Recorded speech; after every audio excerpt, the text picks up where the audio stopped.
5, 4, 3, Oh, we're live. 2. Hey, what's going on, you guys? This is Sal and Renee. I'm back. We are here betwixt the shadows for our 12th week.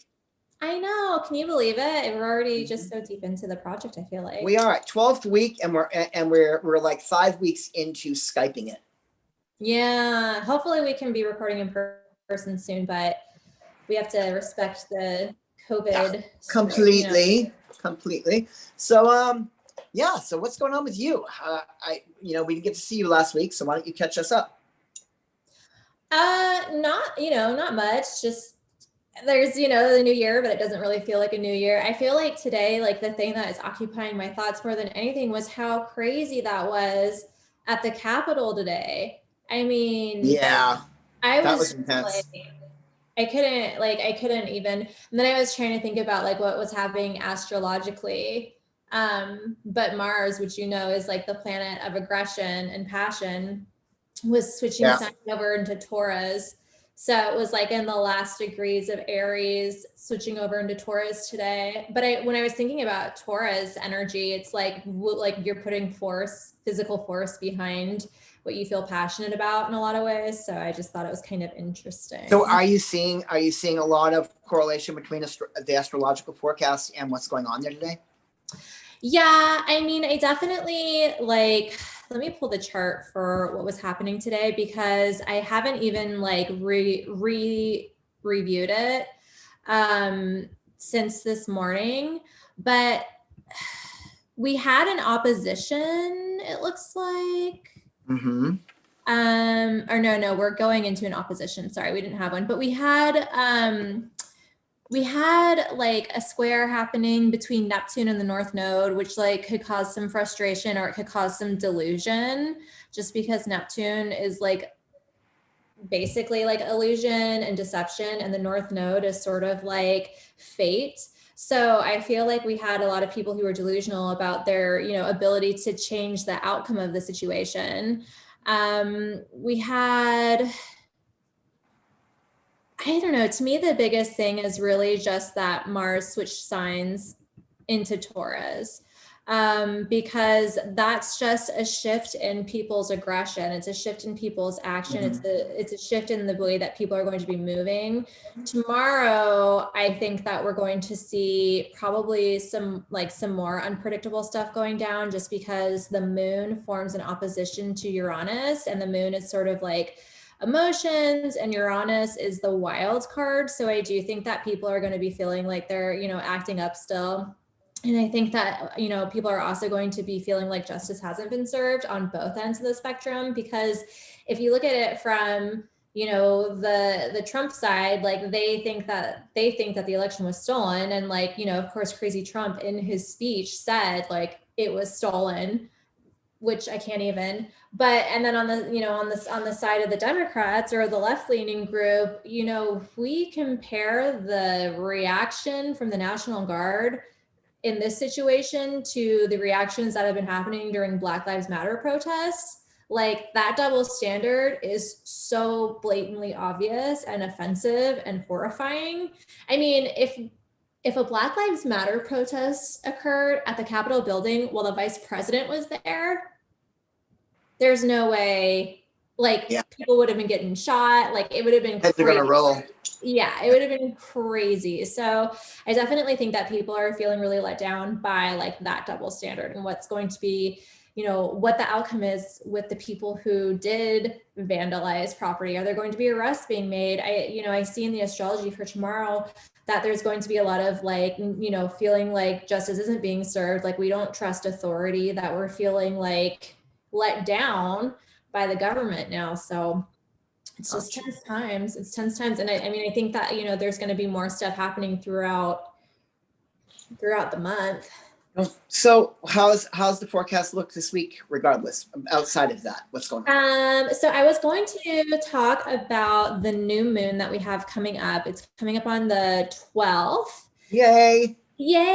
And definitely on time for me. Yeah, exactly. And because this new moon is in Capricorn, I want to pull the chart really quick. Double yay. That's my ruling planet. Yeah, it's my rising sign too. Well, mine too. Yeah, exactly. So anytime there's like astrological action happening under Capricorn, I feel like that's a good time to set boundaries, just because Capricorn is ruled by Saturn, and Saturn is like, all about the boundary. But it's also a great time to do some really good Saturnian binding or working for ritual magic and spellcraft. It's a great time to use it to consume anything negative that you're trying to get rid of, as well as binding someone that's doing harm to another. Yep. Yeah, totally. Yeah, this is like a great time to like ask the universe to sort out any sort of bad vibes that were sent at you. If you want to call it karma or not, Saturn is considered sort of like the ruler of karma. And Capricorn, it's kind of like the cop of the zodiac, just like not, and I don't even mean that in like a cop in the same sense that like we have cops in society, but just that sort of like should be like serving justice and upholding right versus wrong. But Capricorn is also the ruler of the house in astrology that rules career. So if you're wanting to set intentions around your career, this is a really good time to do it. We are going to be having, so the new moon is happening at 23 degrees Capricorn. And right now, Pluto is at 24 degrees Capricorn. So we are going to be like, especially people within their internal, but I think on like, as a society as well, we're going to be gearing up for that release, because Pluto is basically the destroyer. It will take away the things that you don't want. Pluto, to me, I always think of as death almost. And so you can give Pluto kind of the things that you don't want anymore. And so I think that like this new moon is like, we're gearing up for a release. We're gearing up to get rid of like what's no longer serving us, what's no longer working for us, what's no longer working on a personal level or a societal level. But I do think that it will take a few more days before, before the sun actually crosses over and passes Pluto. And then we'll see more of that release that we're kind of all anticipating, just because 2020 has been like such a crazy year. I think that's really cool what you were just saying about it all, because also Capricorn is very much Hecate. And her Depnon is always in the dark moon right before it goes new. And also there's an aspect of Hecate called Vrimi, or what most people that say English would be Brimo. And the Brimo aspect, basically when you go to Hecate and you have something that you're trying to get rid of, like anger or frustration or something dark and aggressive within you, you can give it to Hecate Brimi and she will consume it. She eats that. Yeah, she eats that. She'll eat that which is you need to be destroyed and removed from you. So I just think that's a great correlation, especially because Capricorn and it coming up on the Depnon in that night as well. That's a super important time. And ironically, for some weird reason, I just decided to burn a black candle. I don't know why, but it was sitting there. Gosh. Really, there we go. I love it. So yeah, that's a really important time for us. Yeah, well, especially if she, if you think of Capricorn as affiliated with her, then it should be a really good moon for you. That's the one sign that would be at most affiliated with her is Capricorn. I have a question for you that we will get to our topic. We have some questions first, but I actually have a question for you. I was just thinking about this because I know how you feel about the revamped Sabrina. It's not your thing. I was watching the latest season today, and they do like Hecate is like the new deity of their school. And so I'm just curious, how do you feel about that? Because like on one hand, it's like you want your deity to like get recognized and get recognition, and it almost feels like growing her presence. Because if you think about it, there are probably some baby witches who Google, is Hecate a real goddess? And then they learn about Hecate, and then it turns into work that's real. So I'm just curious because it could potentially like bring more followers to her. Kind of like where you sat on that. Can you tell how I'm acting right now? There's a lot of Hecatean witches that are very much a proponent of it.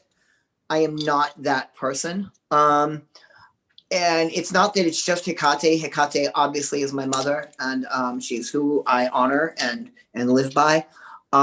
But regardless, if it was Anubis and I was practicing that worked with Anubis, I'd be the same way. It really pisses me off because sure, all right. So this is what bugs me. So I've never watched a show, but I'd be willing to bet you dime for dollar that they probably have some really badass sets. And they probably have some amazing structure of her, I would imagine, in a triformous perspective, where there are three aspects that these people are going to be worshiping. That's the case. And at the end of the night, what are they doing with it? It's a fucking prop in a movie house. Yeah. They're not treating it like it would be treated in a church for Christ. That's my fucking goddess. That's my religion. And I get that they're it's a ratings thing. Sure, if it's Hecate or it's another deity. But to me, what bothers me is like the objects that are sacred to us are props for a TV show. Okay. And that hurts me, Sure. Is it going to do a lot? Sure. Am I going to get a lot more money in my store coming in from that? Probably. We're known as the Hecate shop, kind of pretty much now. So sure, it's going to attract a lot of people, and I'm going to get to teach a lot of things and preach the word, which is okay. I get that. But do I think we could have done it without it? Yes. I mean, Hecate didn't need promotion on a WB show or a Fox network show, whatever the fuck it is, show, because she's Hecate. She's been around a long, long time, and she'll be here a long time after. So that's where it hurts. It's sacred to me. Right. And anybody that wants to learn about her, all they have to do is now come to any shop, not just mine, but shops all over the world, or pick up a book. But you have to have media be the medium for where you get your spiritual connection. That's kind of a little bit harsh for me to swallow. It's a big pill. Yeah, I just think, I'm thinking of like little girls almost, though, like preteens who don't know where to look and don't know. Do we want our religions to be based? It's a religion to me, and I get what you're saying, but it's not treated as sacred. I get it. How all the Christians are in their seersucker suits and hanging out in like these mall parking lots and bringing in people to preach the word. It's a big deal to them. You know what I mean? They're revered. But this is just another dusty prop that they're going to not care about. And it really bothers me. People are like, oh, but it's so detailed. They're using real incantations. That's even worse. Why do I want to know that you're using words that I get on my knees and pray to? To what? To look better on a TV show? Okay. That's not what Hecate's for. But again, other people feel differently. I know someone that I very much respect is Sarita de Est. She wrote the Liminal Hecate, among some other great books. I think she's one of the foremost authoritative figures on Hecate work today, and she loves it. Right. It's just I get really weird about it, and that's my own hang up, and so that's why. Yeah. I've always just thought that like the more people that know about and believe in and follow a deity, it's almost like the more powerful that deity is. So I just wasn't sure how you felt about it. Yeah. Bringing more people to her, bringing that awareness to her. I get it, but I mean that awareness has been here for millennia. She's always going to be there. It's been growing lately, I feel like. Right now she is because of the topics that she covers. Right? Mm-hmm. So where else are we going on? What's going on tonight? What are our topics? We got a couple questions coming in. Yeah, and we've got some questions that were pre-sent. Our main and they're for you, actually. They're kind of because we didn't have your gracious brain being the host. We missed you last week for sure. Scarlet and Mars was amazing. Yeah. But it sucked not seeing your face. So Yeah. why don't I give you the screen here and go ahead and answer some questions for people from last week, and then we'll go into the new ones. So we have, this one starts, hello, Renee, Sal, and Voodoo, who Voodoo's downstairs tonight. As you know, I love your weekly broadcast, and it's brilliant to see that all episodes are now on Spotify as I frequently listen back. Thank you. In regard to astrology, I only know the basics, the 12 zodiac signs, basic character traits of each, and which signs belong to each of the 4 elements. I've heard Sal, for example, say that he is triple Earth, Virgo, Taurus, and Capricorn. So my birthday is March 3rd. So astrological sun sign is Pisces. How do I work out my moon sign and rising sign? Also, they wrote, I love it when Sal discusses planetary magic and his mantra, no fear, no guilt, no self-doubt. I adore you too. Much appreciation, Christopher Hall. Basically, pull your natal chart. You need to have your birthday, your birth time, and your birth city. And that's how you can calculate your rising sign, your moon sign, but also your Mars sign, your Mercury sign, because you have a planet under each sign. So you got a ton of signs. The science of astrology gets really, really in depth and really detailed, but to learn what your rising sign is, you need to know what time you were born. If you don't, you may be able to calculate your moon sign, but that will be contingent on whether or not the moon switched signs on the day you were born. If the moon stayed in Taurus for the entire day that you were born, then your moon will for sure be in Taurus. But the moon switches signs every 2.5 days. So if you were born on a day when the moon does change signs, then you won't know unless you have your birth time. I recommend using astro-seek.com, but also Time Passages is a good app. I'm not a Lab. I use Astro LABE. Oh, you do? Yeah, that's the one I've used before. ASTROLABE.com. Yeah. Yeah. And so, yeah. And even if you just Google like natal chart, then that will bring up a lot of different options for you. Okay. So we have another question. What is the difference between your sun, rising, and moon sign? So your sun sign is kind of how you see yourself. It's kind of where your identity lies. Your rising sign is how you project yourself when you're very first meeting someone. It's sort of the mask you wear when you're in unfamiliar situations. That's why people always think I look like a bitch, because I'm a Cap rising. So people are That's really not it. Oh, that's not nice. Bitchiness is sexy. But because Cap has like a very like kind of like an emotional like boundary, like you don't cross boundaries sort of thing. You're Cap rising too, you said, right? Yeah, so it's intimidating to certain people. Resting bitch face. Yeah, it's rising Cap face. Yeah. And then your moon sign is how you process emotions. It can also be linked to intuition, but it really is how you process emotions. Your Mercury is how you think and how you communicate. Your Mars is sort of like where your passion and your action is. If you're attracted to men, it kind of can give you an indication of what sort of what sign of a man you could potentially be attracted to. If you're attracted to women, then your Venus might tell you a little bit more about the mates that you are compatible with. So that in a nutshell is sort of like the differences of what those signs mean. And then the last question was, this person wanted to know, basically wanted advice on trusting your intuition when your daily card pulls say differently than what your guides are saying. So, I mean, if my guides are telling me to like be kind of just like calm or like just relax or like sort of kick back, and then I get an aggressive tarot pull, I might just think of it as something I need to look out for that I may encounter. If your daily pull doesn't feel like it correlates to the psychic messages you're receiving or what your intuition is telling you, pull another card. I've done my daily pull and I've been like, no, that doesn't feel right, and reshuffled and pulled something else again. So I think it's fine if you want to do a reshuffle or a repull too. And those are those questions. It looks like we already have another question coming in.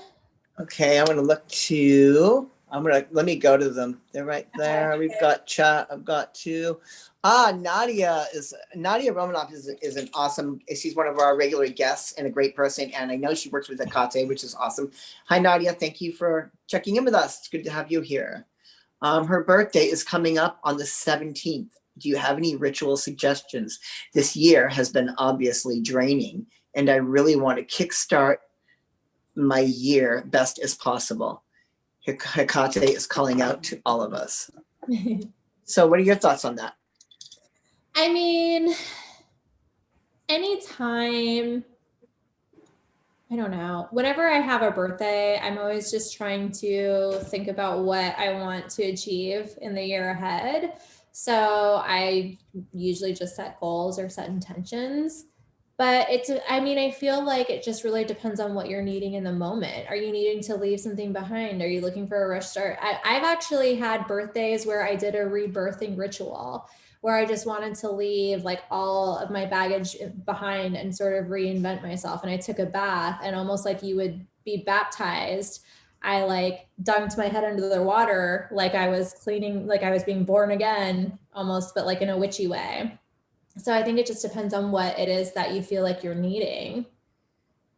I would say, especially, well, because I don't know you well, but I know, I know similarly where you are, because I know you're very involved in her, and being a child of Hecate myself, I definitely would say what you're looking for is a charge from her, and kind of, something invigorating for your new year. I would definitely say, go to Hecate Soitera, or the savior aspect of her, and do a ritual of her. And that would be a really good one to do in the full moon. That would be a good full moon thing to do, because where the moon is so abundant and large. This is her savior aspect, and connect with her there. So I would look into doing some more dedicated work about, to make your year go the way you want it to, by going through her for that reason. That's what I would suggest.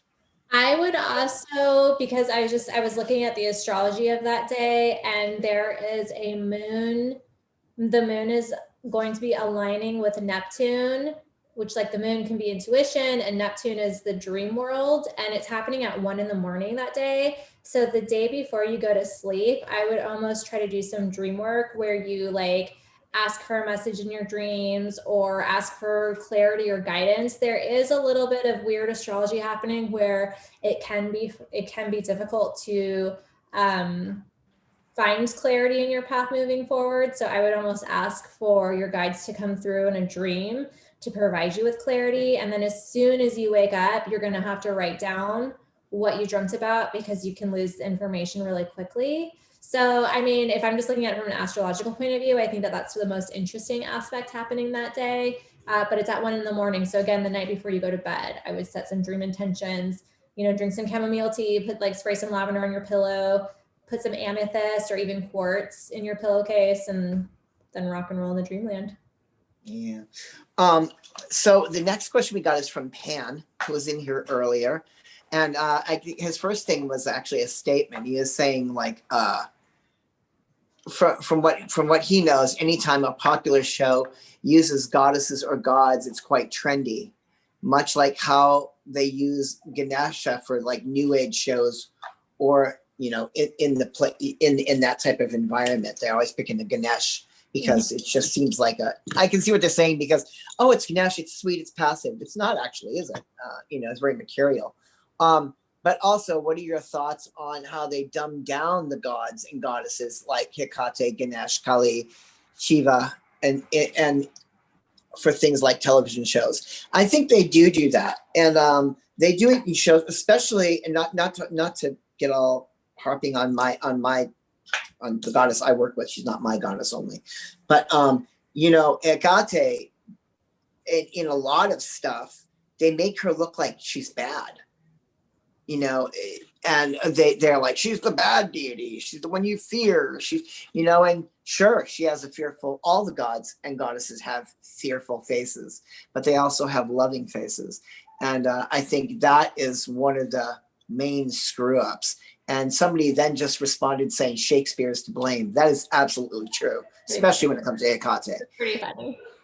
Yeah, well, Shakespeare used her in Macbeth, and he threw this crone face on her. She wasn't always a crone. She was a very young goddess. She was virginal. Hecate was childless. She didn't have sex in a lot of the lineage that you find on her. Sometimes it changed though. Sometimes they say she had partners in marriages, but for the most part, Hecate was like 30 in all her forms. And she wasn't the waning aspect of the triple goddess. That came much later. And that is also because of Shakespeare and Aleister Crowley, who I love very much. But Crowley also treated her like she was this like horrible deity, She's all faces, as a lot of them are. It's like, I think that really sucks. And it doesn't have to be Hecate, Kali, same thing, She's got to be this hater and this aggressive bullshit, but they're gods. They're divine, Yeah, I was thinking about, do you ever watch, you wouldn't watch it. There's a show called The Magicians, and it's supposed to be like. My friend's daughter is the lead in that. Oh, really? Yeah. Yeah, it's supposed to be like college for witches, but there's like a season or a couple episodes where Pan is in it, and it is like this fat fucking dorky, like, half man, half horse motherfucker, and he's just like so obnoxious and so lewd and so like, yeah, he wasn't all chiseled with glorious hair. He's like a big ass cock. Like a gross slob. Yeah, and that did it for me because I love me some Pan. Yeah, Pan is super important. Pan was very important to me in my earlier days in the craft. Oh my gosh, Pan is like the first deity that I did work with as an adult, and I totally attribute my current living situation, which is pretty fucking sweet. I got a nice setup to a ritual I did with Pan. Yeah, Pan was a huge, one of the earlier deities that I really was enthralled with myself. I actually, I went to a bacchanal with my old coven members back in '99.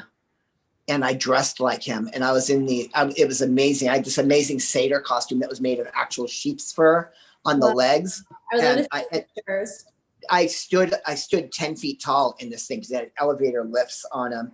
And then my whole top head with these huge horns. And I stood like 10 feet tall with a big staff and everything. It was when I was young and pretty. So it looked cool. Pretty, and you're still young. Yeah, I'm an old fart. But where are we next? It looks like we've got 2 more coming in. Shakespeare is to blame.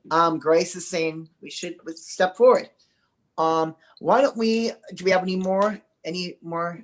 No, but I'm sure more stuff is going to come in. More will come in. Yeah. So let's go ahead and approach our topic of the night. Tonight's topic is talismans and amulets. Mm-hmm. And like enchanting, magical. Yeah. And the differences between the two. So I've got some literary stuff that I was going to read off to you guys. Yes, please do. Break that down for you. It's a book that I've had for many years, and it's actually yellowed. But when I was young, I really loved this book. It was one of the first, well, it's not one of the first books. It was definitely one of the more important earlier ones. The word amulet comes from the word that's Latin, which is amuletum, okay? Which basically what that means is it's something that you have that is naturally found, that naturally houses a magical reason.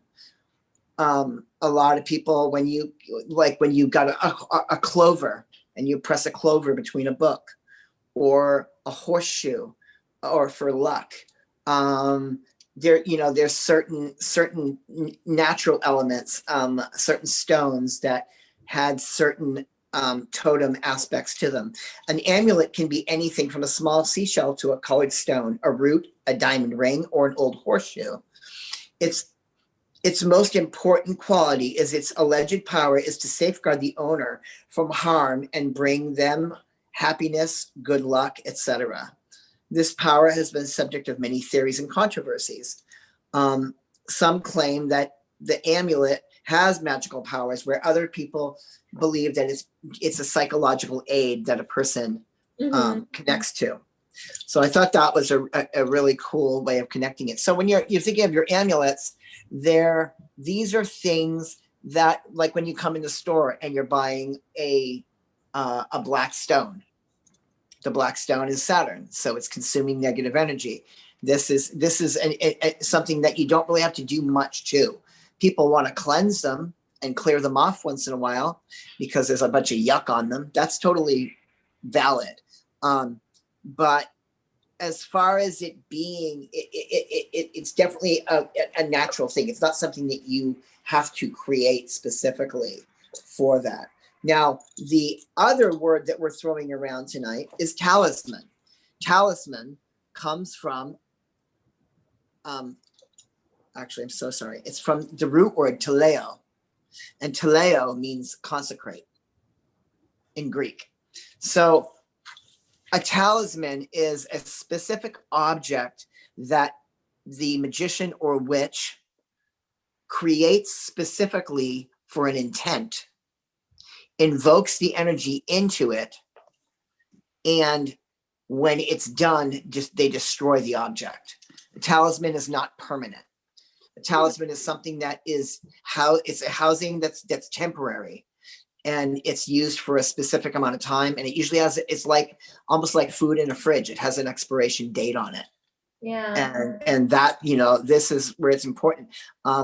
So basically what it says, a little bit of what it's saying here, talisman is the root word. I told you root word was teleo, which means to consecrate. It is precisely the act of consecration which gives a talisman the alleged power. For contrary to the amulet, which is usually an object naturally endowed with power, the talisman must be charged. So this is where you're getting in and doing ritual and consecrating it and blessing it. These are talismans. These are things that you're pushing on and blessing. And then when you pull back from it, you will break it down. So according to the Golden Dawn, which is an order that I was once part of, a talisman is a magical figure charged with the force which it is intended for it to represent. In the construction of the talisman, care should be taken to make it as far as possible so to represent the universal forces that it should be in exact harmony with that which you wish to attract. And the more exact the symbolism, the easier it is to consecrate the force. Other things coinciding, such as consecration at the right time, planet, color, etc. So that's a little bit about the etymology of the words and how they're used and the difference between the two. But I'm wondering, if we're looking at like crystals that are turned into necklaces, does that then become a talisman, or is it still an amulet? Well, that's a really cool question. I mean, I think that I would definitely, like, if I went into the crooked path and I was like, I'm going to take this key, and on the dark moon, I'm going to go to Hecate, have her bless this key, put the appropriate oil on it, put the energy into it, and I'm going to wear this because there's a goal that I'm trying to achieve in this realm. I would do specific rituals that I have, and I would enchant it. And then at the end of it, when it's done, I would clear it off and either dispose of it or make it void of that intention once it's manifested. Right. Now, this is my Gorgon. Where's my camera? There it is. There's the Gorgon. So that is an amulet. That's permanent. This is on me specifically. So if anything comes at me, I'm shielded by the Gorgon. And it's something that will be there forever. Right. You know what I'm saying? So the same thing with necklaces. You can make them more amuletic. you know. You can make, so even though a talisman is traditionally made, you can make it, you can still make man-made things, an amulet that is lasting. Yeah, it's more lasting. Yeah, exactly. Because I'm thinking about things that I'm like jewelry that I make with like without a specific goal. That's really just supposed to like sort of be empowering and like help you tap into like protecting or yeah, yeah, exactly. Tap into your strength. That's definitely an amulet. Yeah, that's amuletic. Okay. But if you're going out like, say, you know what, I'm going to get this gig in a magazine in 30 days because I want to be the astrologer on this magazine.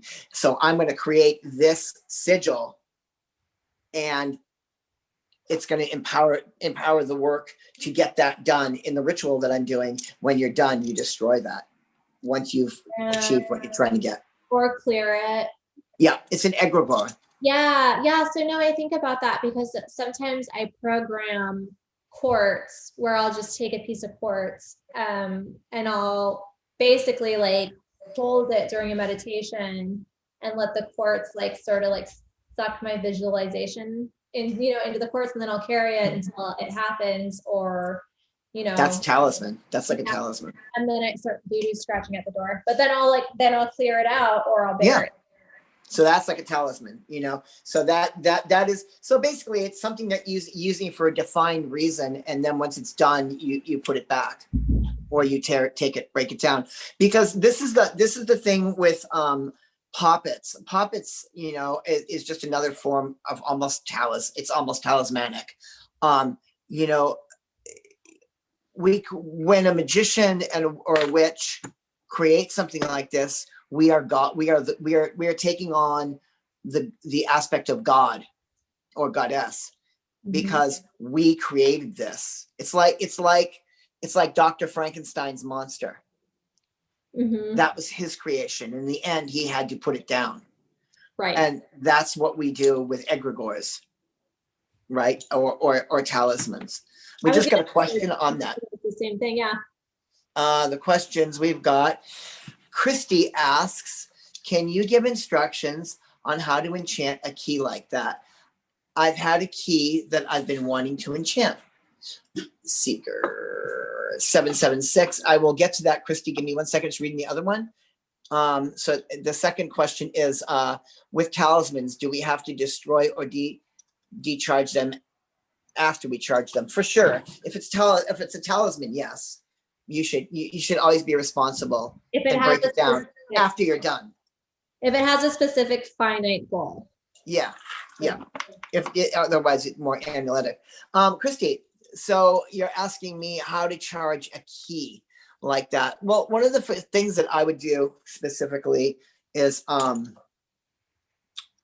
love keys because I use them in different rituals.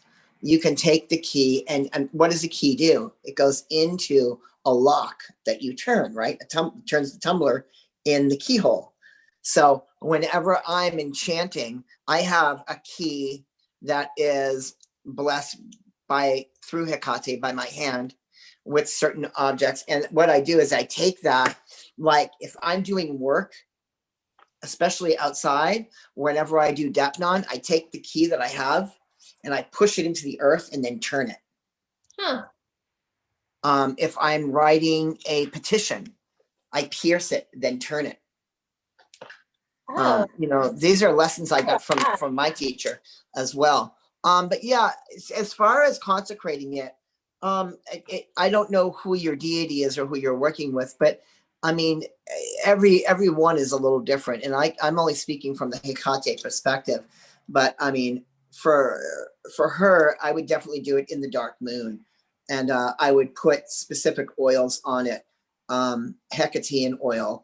Use the oil of the energy of the deity that you're trying to work with, or the specific reason that you're doing it. If it's a Jupiterian working, if you're doing it for a money working, then coat that amulet or that key in with that oil, and you know, and then imbue the energy. You know, I also taught my students in my classes to make a triangular formation, which is when we did this in the beginning series of our classes, we would take this and put our, like say, you take the key, you'd put it on your pentacle, which is your your ground zero point of power on your altar, go ahead and bring your thumbs together and your index fingers and create that triangle.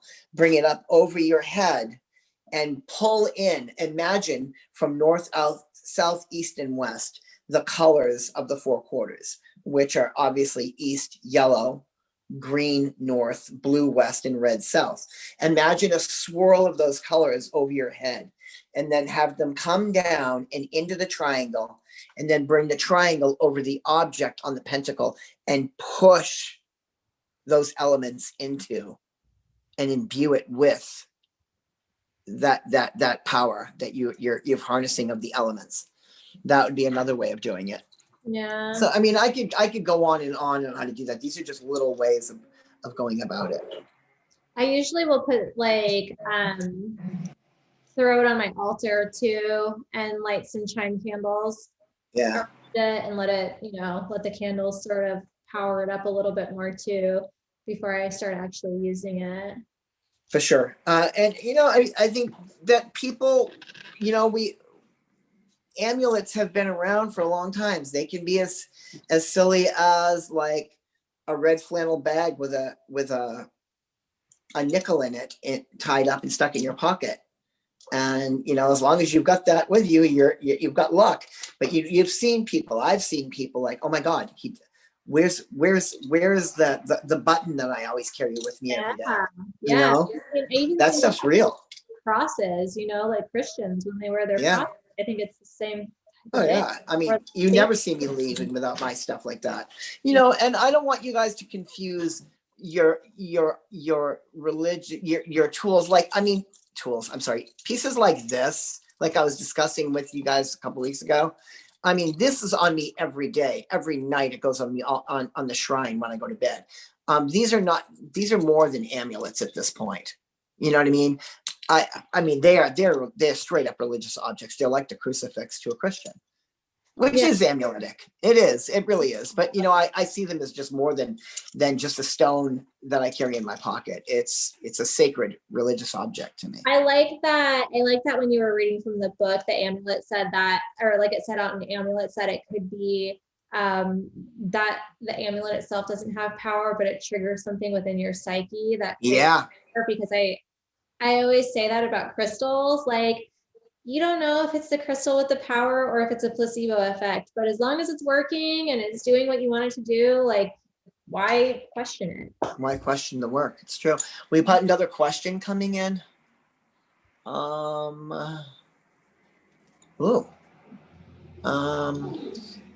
Seeker wants to know, what's the difference between blessing, consecrating, and charging?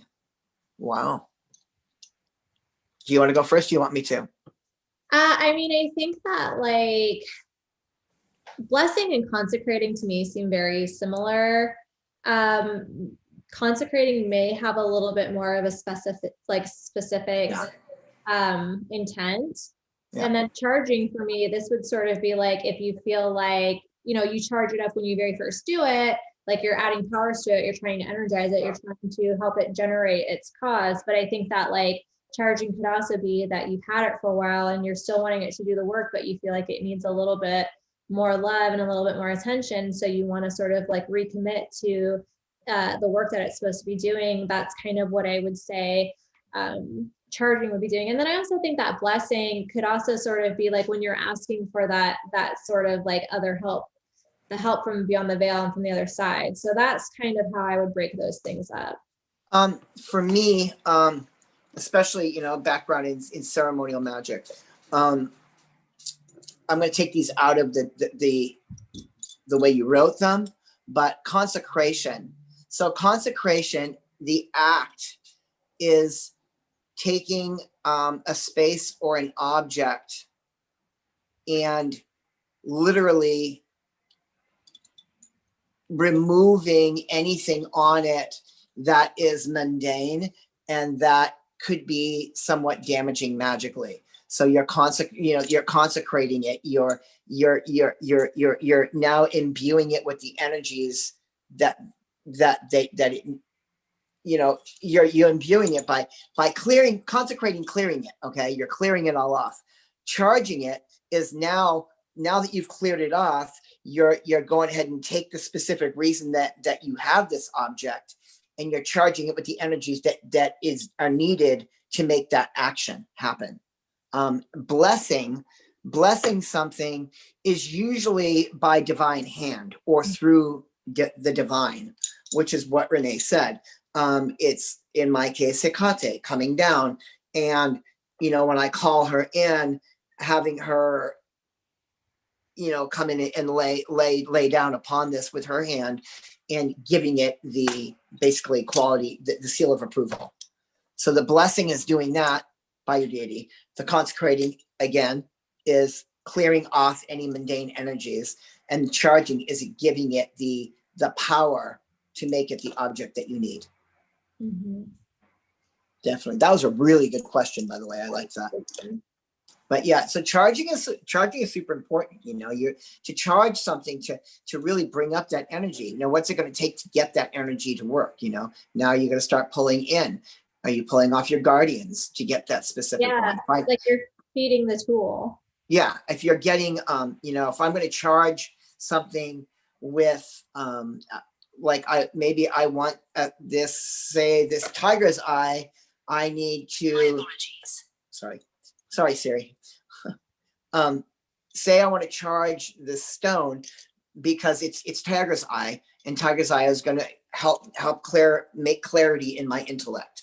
All right. So when I charged it, what I would do is I would go to Raphael in the east, and I would work in the eastern quarter and really concentrate on the energies of the east to imbue it with that in that object or that stone.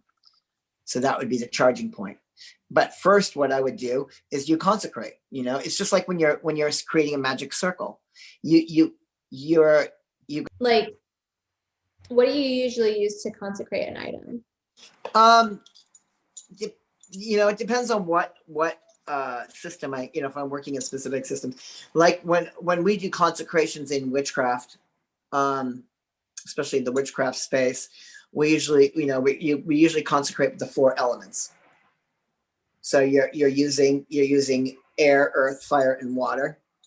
And usually that is where what we do is we usually combine the 2 to make another object that is spread around. Like, let's take consecrating the space. So when you've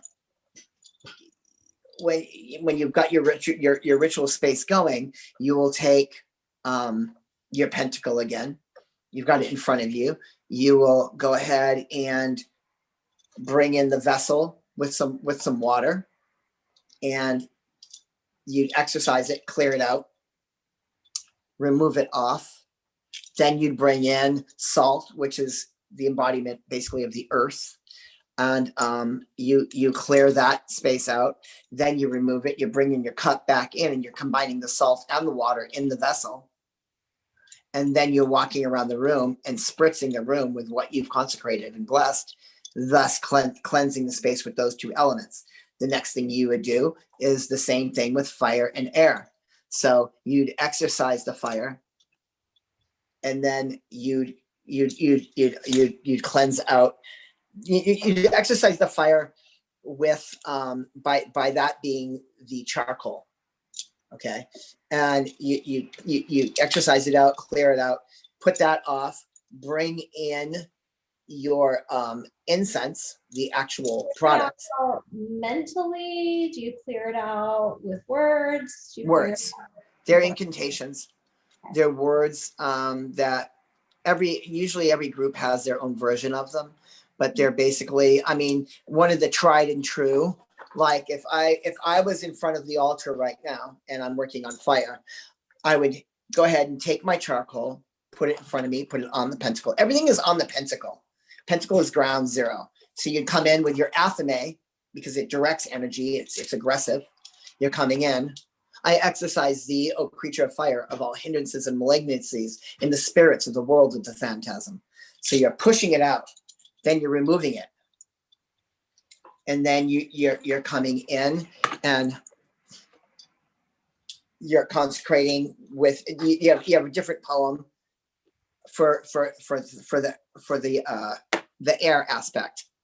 Consecrate the air, and wherefore I bless thee that thou mayest aid me. Take that off. And now you put the incense on that consecrated charcoal, and then fire and air and breath and flame keep light and truth within my frame. Hear my words, attend to me, and as I will, so mote it be. In the water and salt, or water and earth, technically, that would be, oh my God, I'm drawing a blank. I'm forgetting my words. I'm so sorry. Oh my God, I'm totally drawing a blank. I don't want to recite right now, anyways. But yeah, there's an incantation for the water and earth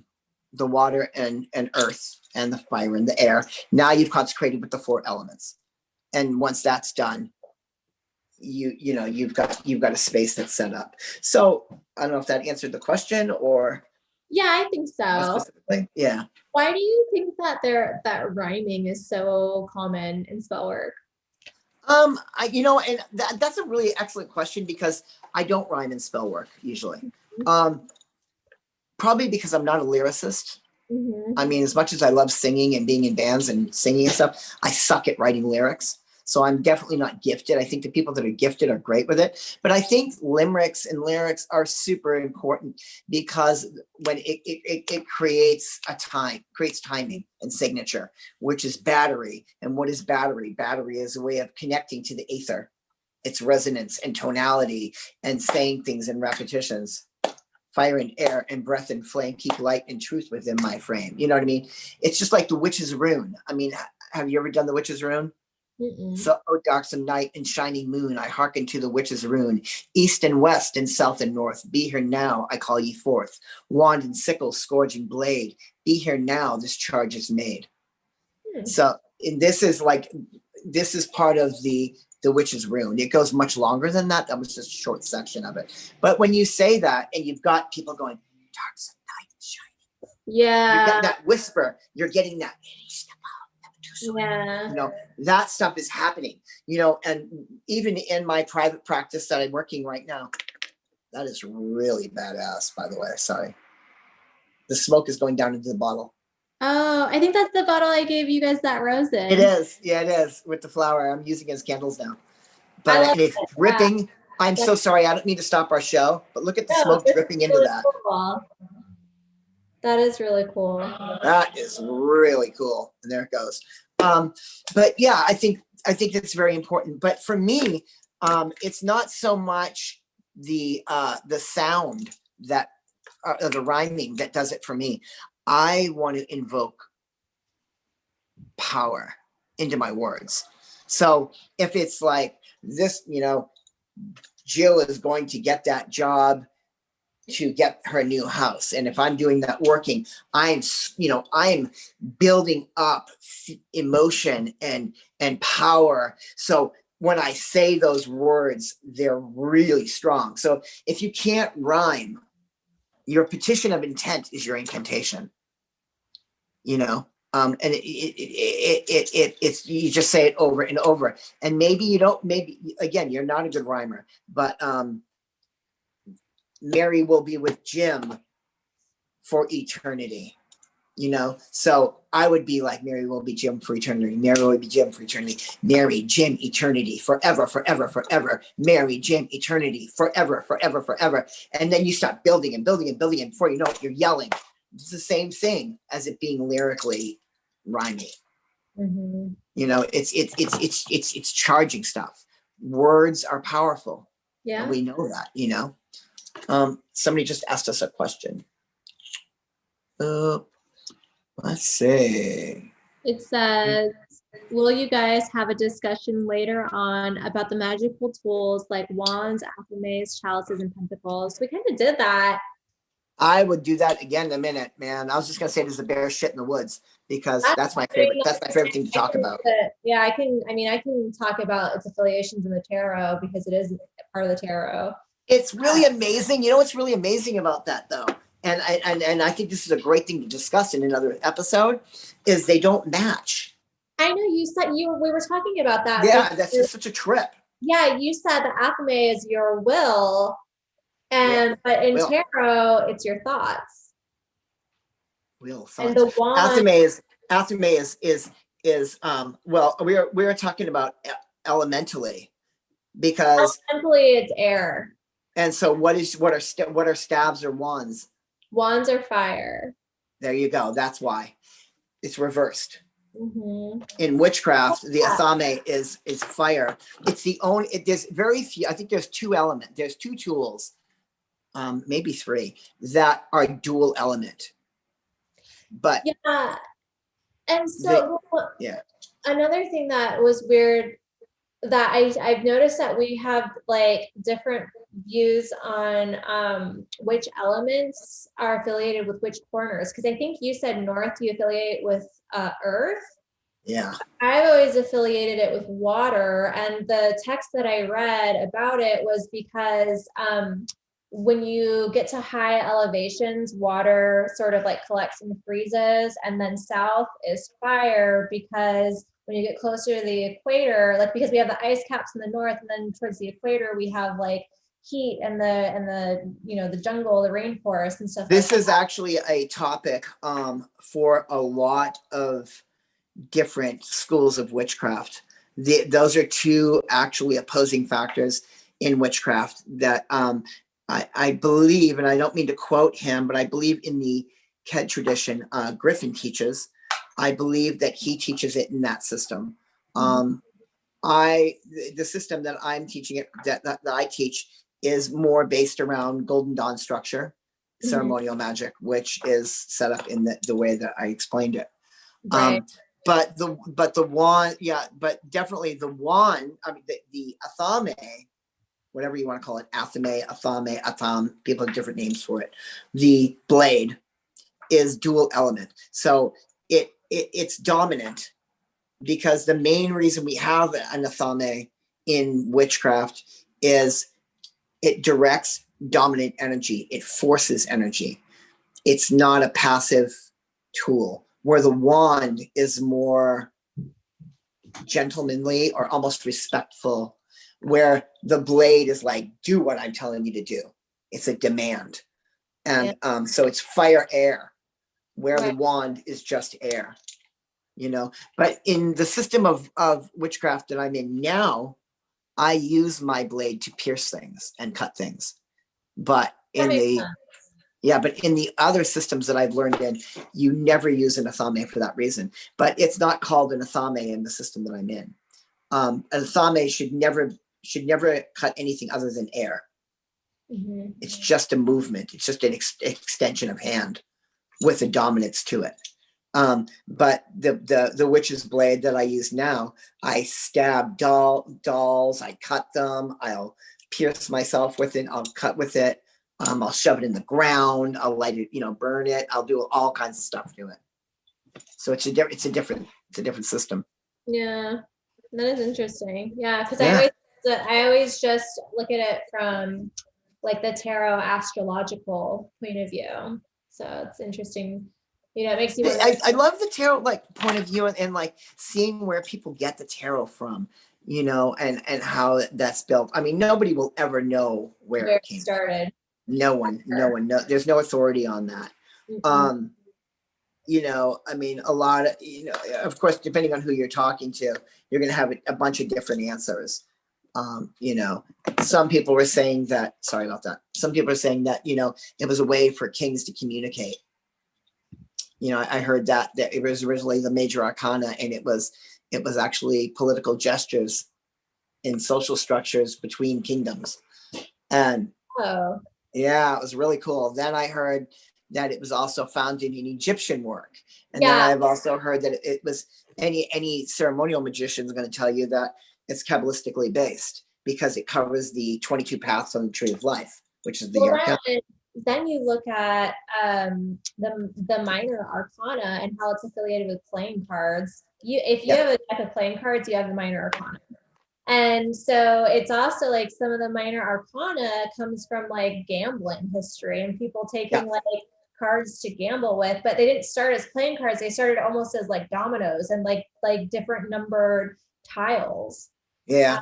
But again, it does, it borrows from many different cultures. And like you said, there's Europe, there's pieces of it from Europe, there's pieces of it from Egypt, there's pieces of it from Asia. And then I don't know how it just became this sort of like, Yeah, we don't know the genesis of it. I I think love that that. I think Love that it. one of the best ways, the best things I've ever read on tarot, and I'm not a tarot authority by a long shot, but I think Donald Michael Craig did a really good history on it, running back through, you know, its growth. Let me see. Hold on, find. And I'm not going to read a lot to you, and I'm sure you'll agree with it a lot because you're a tarot reader, and it's more your. That's definitely your world. Oh my But, God, I fell down a rabbit hole one night where I was trying to find its origins and I was like, you fucking can't. yeah, It doesn't exist. there is a section in here that I'm gonna bring it up. Let's see, theory of the creation of tarot. There it is, right there. It's pretty amazing. The Rider-Waite Tarot, the correct version, fortune telling divination. This is a wonderful book. Oh, there you go. The history of tarot, the facts. We do have historical records of the following acts. First, the first mention of tarot was made in 1332 by Alphonse the Ninth, King Leon and King of Leon and Castile. He banned them with other gambling games. In 1337, Johannes Germain Monk wrote that they could be used to teach morality. In 1392, Charles VI of France bought 3 sets of major arcana from a man named Gregoire. By 1400s, the Italian version, known as the Tarocchino, had over 100 cards, including the zodiac and the so-called Christian virtues related to those. All through the early 14th century, it is the earliest that we can date the beginning of the tarot. It is 100 years later before we can positively say that the tarot first began to appear in Europe, in Italy to be precise. Of course, nothing as complex as a tarot appears overnight, so we never know the exact origins of the tarot, which has predecessors in India, Persia, and other locations around the world. It's an amazing section to read on, and he goes on. Oh my God, I know. You can totally just like, yeah. You can research where a bunch of little pieces came from, but it's like exactly that. You don't ever know. We had a question come in. It looks like someone wanted to know what our favorite tarot cards and why. Do you want to go first? No, you go first. I really love death a lot.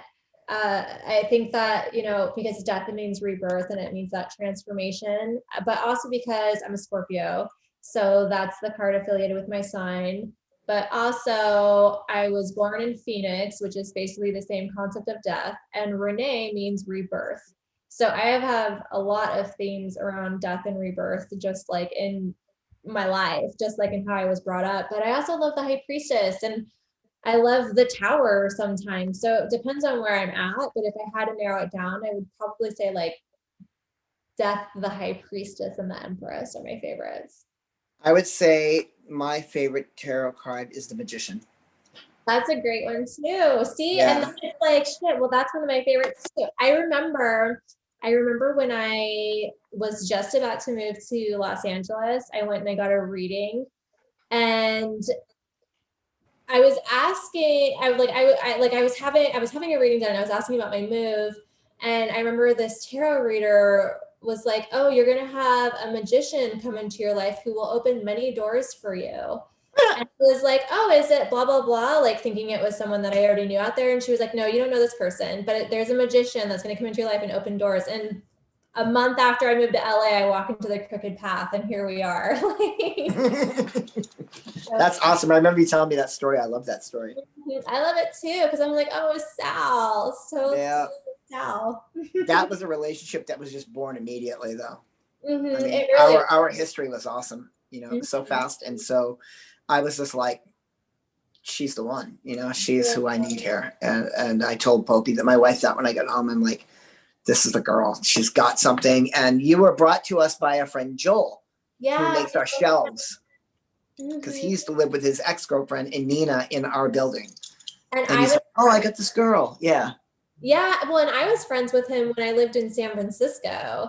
So that was like years, that was 3 years before I even came to LA. So it was just like interesting how everything, you know, connected and lined up, because he's obviously not living in San Francisco anymore. So it was, yeah, it was amazing. But that was just, I just knew that you and I were going to partner in a lot of things in the future. I don't claim to have any of the things that you have. I don't claim declares or any of that stuff, but there's certain things I just know, and when I know, I follow it. And I'm usually right. I was really right. yeah, well, it's amazing. I know. I felt like when I walked into this shop, like I've been to a ton of new age shops, I've been to a ton of crystal stores, and when I walked into the Crooked Path, I was like, oh, but these are like my people. Like this is like this is like witchcraft. This isn't like everything. You know, it is everything, but it's like what you've said before about the Crooked Path. Like we're straight witchcraft here. Yeah. So yeah, it's just like definitely a different. I mean, I think people who go into the Crooked Path will know that anyway. That like there's just like a deal that happens there, and so it's just felt like, you know, coming home. Well, I definitely, you are a very independent woman, and you've always been great with how you move forward, and you make great choices. But you are as much the Crooked Path as I am. I believe that. I do. I mean, you're the answer to so many questions that I have. And and I was talking to you about this earlier today. I mean, not to be Crooked Path is the best, because I don't want to ever be that way. I don't want my store to be the best. I mean, I want to work hard for everybody that comes to my store, but that doesn't mean I don't love Green Man or any of the other stores out there. I'm not here to do that. But I can honestly say our fucking tarot readers, including you, are the shit. We have amazing fucking tarot readers. And it's always, I always get the feeling, I always get the vibe. I remember meeting Lauren. Lauren was just a girl that came in the shop a couple times, and I'm like, I'm giving you a shot. You're going to do this. I want you to call Renee. And we got her in, and people love Lauren. Ammo, holy shit, man. Ammo is, an amazing, if those of you that haven't met Ammo yet, Ammo is, she's got a background in Kimbanda, Gardnerian witchcraft, and Temple of Selima, and various other studies. She is an incredibly rounded witch and occultist. She actually was one of the managers at Enchantments in New York City for many years. And she comes in here and reads now, and she just fits with everybody so well. And then, of course, Jessica, I don't where she came from. Jessica just came in, and and Popey was just like, she's fucking rad. We gotta have her too, and it worked. And then I have no credit to take here, but fucking Grace is phenomenal. And Grace is cool too. Yeah, Grace is one of my oldest, if not my oldest, and she can chime in here because she's one of the Shadow crew as well. She is probably my oldest witchcraft student, as far as time. She's been with the Crooked Path almost since the beginning. And man, it's been a few years, she said. she's phenomenal. She's an intelligent woman. She's an amazing ceremonial magician. Amazing. She's a fucking Leo. She's very powerful with that. Yeah. And man, when she reads, and her tarot series was amazing. Yeah. Well, I mean, I've had readings from all of our readers as part of the, you vet them. Process. Yeah. And I remember Grace's reading, and I was just like, yep. Like, just like, yeah, you're right. Like, it's so cool. And then you actually had one today with one of the other readers, with Jessica. Yeah, it's so cool. She said I was able to read her, which a lot of people can't read her. So I felt proud about that. I will toot my own horn that I just got a little bit of publicity from Vogue, and it aired Well, it aired in Thailand, Germany, and then like the UK, but I was listed as a top astrologer to follow. There were 13 astrologers listed. And holy shit, what? Mhm. Congratulations. Wow. That is really amazing. And so now, are you seeing some change, something from that already? Did they already put that out, or is it coming up soon? Yeah, it's out. You can find it. I got more followers on my Instagram where I post my daily horoscopes.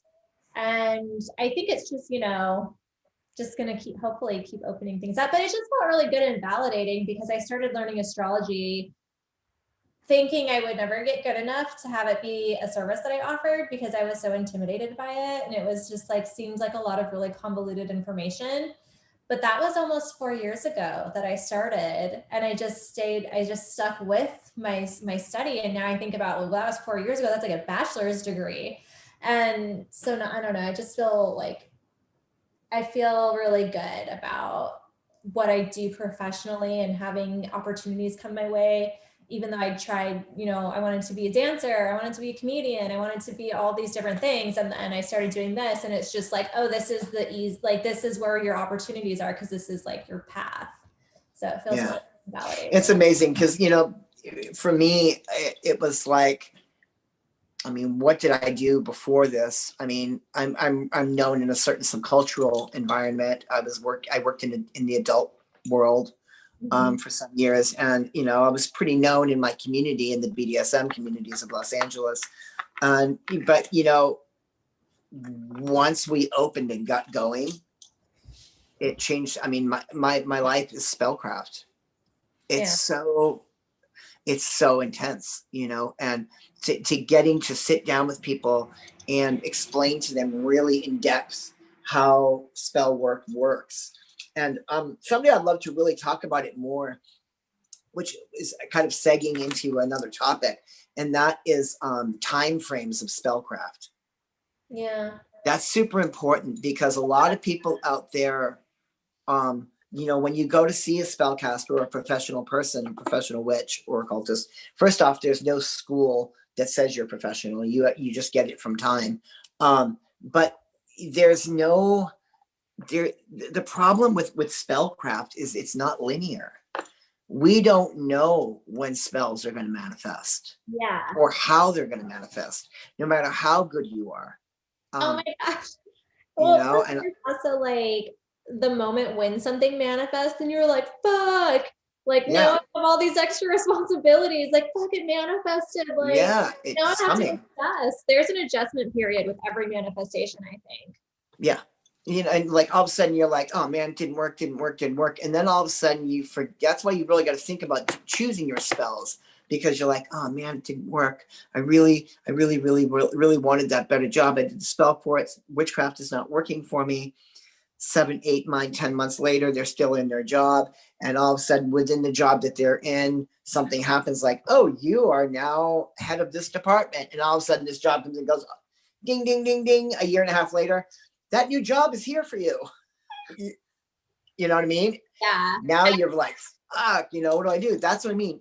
You can't put a time frame on spells, because what is the reason we do spell work? Spell work is to cause change on the material plane by affecting the astral plane to make it be a certain way, so it will reflect on the microcosm or this plane and cause that change. But that can take forever. It's years. True. I remember I had this really, because I started practicing witchcraft when I was 12, and then I stopped for a while in my 20s. And then in my late 20s, I started again. But I remember this one time, there was like one spell that I had done, and I was like really impatient for the results. And I remember I was taking a shower, and I was thinking to myself, like, I don't know if witchcraft is real. I don't know if it's working. Like this thing isn't manifesting. Like it's not happening. And like, I just don't know if I just don't know. And so I think I even said to the other sign, like, I need a sign. And I got out of the shower and, got dressed or whatever. And I looked at my phone and I had a message on Facebook Messenger, and my friend had asked me to do a spell for him to help him get a job. And he wrote me, I just wanted to let you know your spell worked. I got the job. And it was just like the timing of that. I was like, well, shit, like maybe this thing is taking its time manifesting, but something else did. And it was sort of like validating. Yeah, and that's it. Spells, when you choose to make an effect on the astral plane to get the change to effect in the physical, just because you're stating what you want doesn't mean it's gonna come out exactly that way. Mm-hmm. And that doesn't mean, oh, I'm going to still get the job, but it's going to be at a different time. I mean, it could be completely something different. Yeah. That will then lead you down the path to where you need to be, because that's what we're doing. There's no science to causing change with will through magic. Yeah. It's not perfect.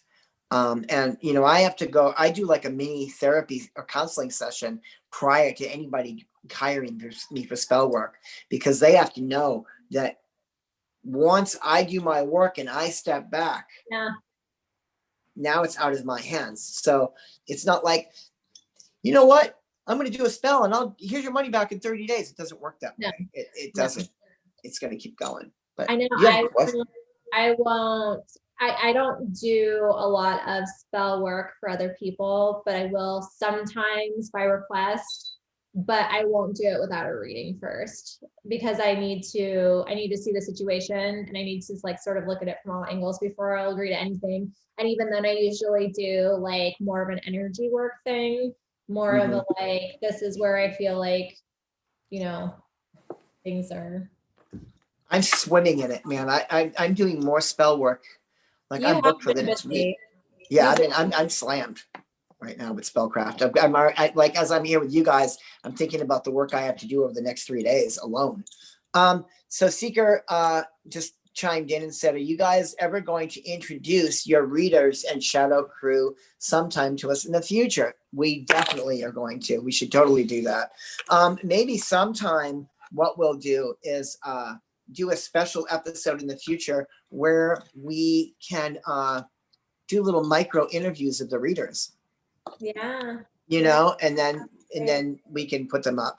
That's actually a good idea. I actually also want to bring in our readers and maybe have them guests, which is a closer thing that I did want to say to you, Renee, on our way out of this tonight, was I really missed you last week, but I think that people really loved the guest idea. And I think that you and I really, we've got some great people around us, and I would love to bring in, like Ammo, just her background in Kimbanda alone, and she's so literary and so well read and speaks so well. Getting back to the shadow crew for sure. I mean, I'm not going to spring it on them right now and say, guys, turn on your cameras. I want to give them a week or two, but we will definitely introduce them, because they're just as much a part of Betwixt the Shadows as you and I are. I think that another thing that I want to do is to have an episode where we have listeners come on through Zoom to either ask for that's a great idea. To ask for help with a ritual, and you could give ritual advice, and like I can do readings, but that way we can like share our specialty with our listeners. And I would just love that if we have actual listeners. I would love that too, for sure. And I want to do your chart one episode. I want to do your natal chart. Really? Yes. Wow. Yeah, I don't know mine. I don't know that stuff, so I would be down with that. And in the future, I know it keeps coming up in conversation, but Jackie Blue wants to put us into a regression. What is it called? Regression. Yeah, but we've just got to figure out logistically how we're going to be doing that. And maybe we can bring her on as a guest to talk about that. I think that's a great idea. We should get it scheduled. And so things are good. I think we got a couple more weeks of what we're doing right now. And then maybe in February we'll get back in house together. Yeah, hopefully. And if you know, if you're listening to this and you want to be a guest on the show for either a tarot reading or for sort of like a ritual building consultation, start sending us your emails now so we can, you know, start planning having people on. I think it's great. I think it's a great idea. I love that about this show, that we can be interactive with you guys. I think that's what makes us a little different. I really want to keep that moving and do that. So yeah, send us stuff. I love your questions. I know Renee does as well. We'd love to hear from you guys more. We really, really do need to be a lot more active on our Instagram. From my perspective, I'm sorry there hasn't been enough on there. I keep meaning to do it, but then I keep not doing it. But we are going to get on that. We're going to remedy it soon. Yeah, and we will get that moving. Scott says he should be a guest. He just wants to talk about dick magic. Scott, I'll let you be a guest for me, baby. Okay, so I think this is a good time to wrap up. Good time to wrap up. But you guys are awesome. Yes. Yeah, we appreciate you and we appreciate your questions and your input. It really is just the backbone of our show. We I am offering at the shop, and as well as over the phone if you can't make it in, $20 off Wheel of the Year reading. So if you want to know what the year has in store for you, you can reach out to the shop or you can reach out to me for either in person or over the phone readings. So great. For sure. Wow, it's 8:25. Yeah, so time to cut it, I think. You can find us betwixtheshadows.com, on Instagram at betwixtheshadows. Sal is at the crooked path _LA. I'm at Rainbow Glitter Star, and my daily horoscopes are at the Glittercast. There it is. Flyers. Right Come to there. the crooked shop and get a flyer. Get a flyer. I look so spooky there. You look beautiful, but I look really spooky. But yeah, with that, it's beautiful. It's a great picture though. Rebecca planned and shot that. It was awesome. And when we get back, we can start playing our amazing music again. We don't get to do that right now. Sorry about that. But all right, you guys. With that, Renee, we'll see you next week. This is Sal at the Crooked Path, and we will see you next week. We are out of here. Boom.